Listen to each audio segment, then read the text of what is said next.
can we be sure the Pharaoh is going to have a safe journey into the afterlife? All of the texts, all of the scenes in these tombs are designed to serve those simple functions.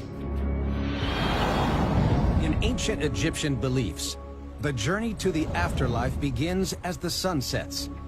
The pharaoh takes the route of the sun as it passes down into the underworld. Armed with spells from the walls of the tomb, he faces many challenges, including a lake of fire and a giant serpent. Most Egyptians would then face the most rigorous test, to have their heart weighed against the feather of truth. But the pharaoh was thought to be exempt. When he reaches the end, a parade of gods welcomes him to the afterlife. He is transformed into the sun god, and the sun can rise again. With the spells and prayers on the walls of the tomb acting like a guidebook for the pharaoh, the ancient engravers couldn't make a single mistake.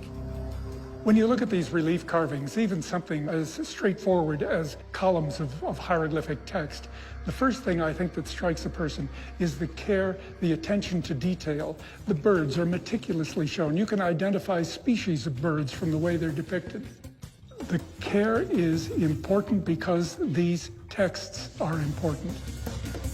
Most royal tombs are just as extensively decorated, with incredible attention to detail. But surprisingly, the tomb of Tutankhamun, the most famous tomb in the valley, is far less impressive. Tutankhamun's tomb is just 4 small chambers, each no more than 14 feet wide. At the heart of the tomb is a sparsely decorated burial room, modestly painted and with no carvings. Hidden in the walls, mysterious niches once held sacred statues. A Shabti, to come to life as the pharaoh's servant, and the jackal god of the dead, Anubis. Tutankhamun's burial chamber is filled with magical decoration. But beside it, the rest of the tomb is left bare. This simple tomb is unlike any other royal tomb in the valley. All of these things conspire to make Tutankhamun's tomb unlike any other in the Valley of the Kings, and we can't be sure why. Today, Kent has a rare opportunity to study the religious texts inside Tutankhamun's burial chamber up close. He searches for clues that might explain why they're not as elaborate as other pharaohs.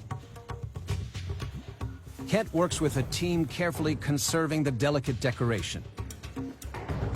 Lori Wong has found mysterious anomalies in the way the ancient walls have been painted.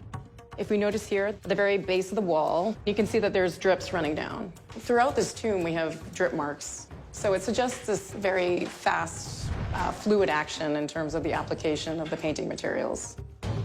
Also, what's really unusual is that in this small burial chamber, each wall has a slightly different painting technique. It's unusual because one would expect in a small chamber that the painting technology would be the same from wall to wall.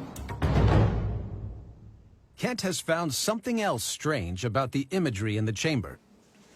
In other tombs, long corridors were filled with column after column after column of religious texts. Here, we have just a few highly abbreviated scenes. Kent has spotted an illustration of the pharaoh's journey through the underworld, but it's been dramatically simplified.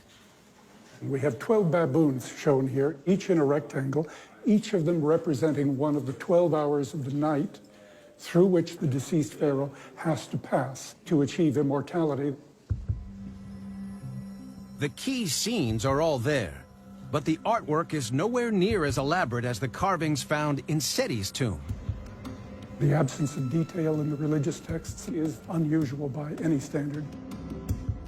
Kent believes the drip marks and abbreviated religious decoration can only mean one thing.